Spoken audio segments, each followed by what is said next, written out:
You've been named a successor trustee. Someone you love has died. And somewhere in the middle of all that, someone tells you you need to open a trust checking account. So you gather what you think you need, the trust, the death certificate, and you walk into the bank. And then the banker looks at you and starts asking questions, and you have absolutely no idea what they're talking about. And you're not even sure if he's right. That moment, right there, is what this video is designed to prevent. Hi, and welcome back. I'm Darlynn Morgan, an attorney with nearly 30 years of experience guiding successor trustees through trust administration. And I've also been a trustee myself, so I know what it's like to be doing this job and all the questions that come with it. In this video, I'm going to walk you through exactly how to open a trust checking account after a death, step by step. What you need to gather before you go, and what the bank is actually looking for and why. The specific obstacles that trip trustees up, and how to get through them without making extra trips or causing delays. By the end of this video, you'll know exactly what to do, what to bring, and what to watch out for. Let's get into it. Before we get into the how, let's talk about the why, because understanding this makes everything else make more sense. When someone dies and you step in as successor trustee, the trust becomes its own financial entity. It has its own tax ID, its own assets, and its own debts that need to be paid. And eventually, it distributes money to the beneficiaries. Every dollar that comes in and every dollar that goes out should typically flow through one dedicated trust checking account. Think of that account as the financial hub of the entire trust administration. Months from now, you may need to show beneficiaries exactly what money came in, what was spent, and where every dollar went.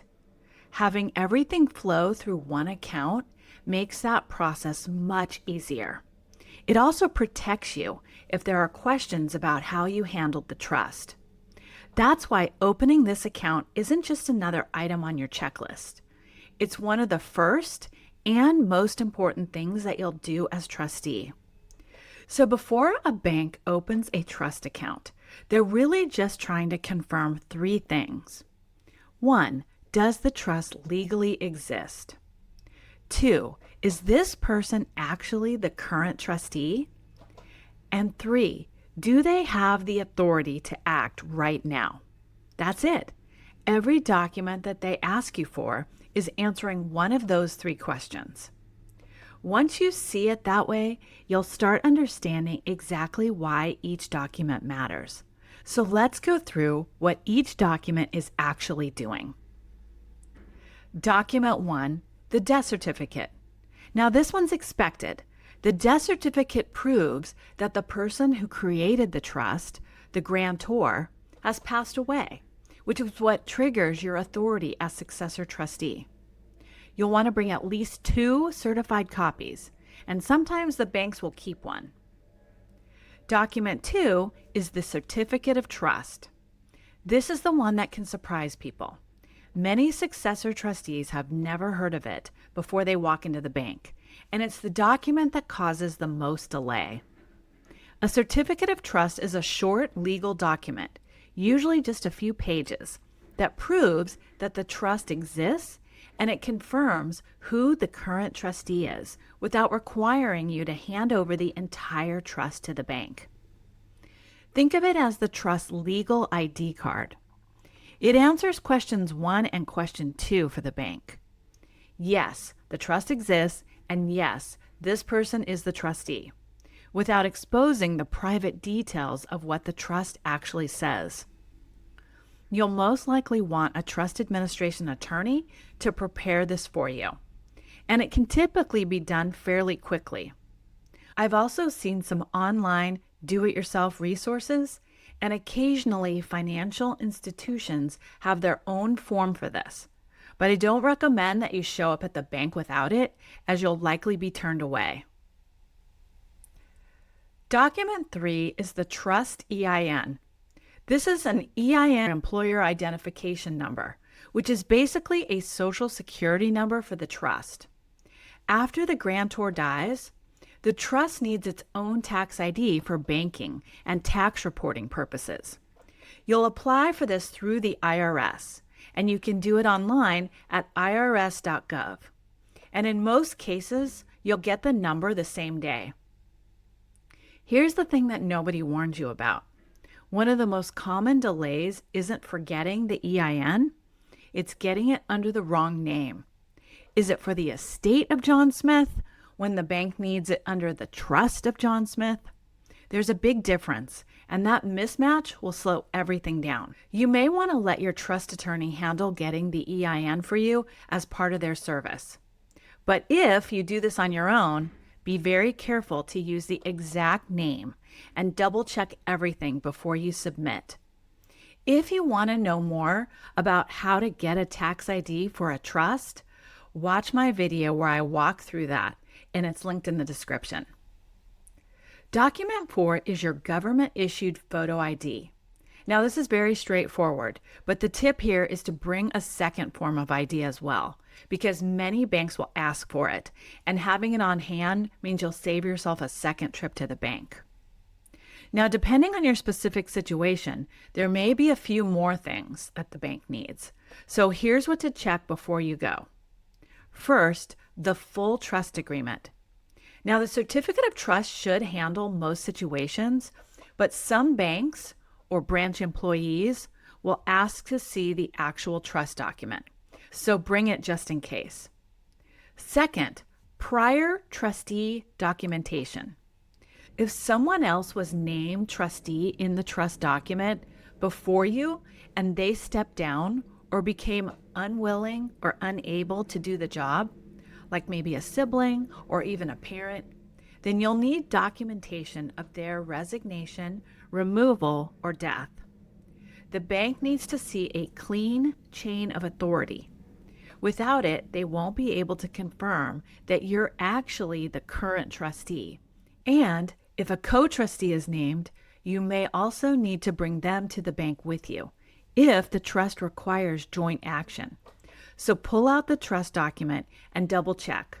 Some trusts require co-trustees to act jointly, meaning that you'd both need to be present to open the account and sign paperwork together. So quick pause, drop a comment below. Have you already tried to open a trust account and run into something unexpected? I'd be interested to hear what happened. We often get calls from our trustee clients while they're at the bank experiencing some kind of obstacle in real time. Now, to make this process go as smoothly as possible, here are 7 practical steps that will save you time, frustration, and maybe even an extra trip to the bank. So step 1 is to choose the right bank. You're not required to use the bank where the deceased had their personal accounts. Step 2, make an appointment with the bank. I cannot stress this enough. Don't just walk in.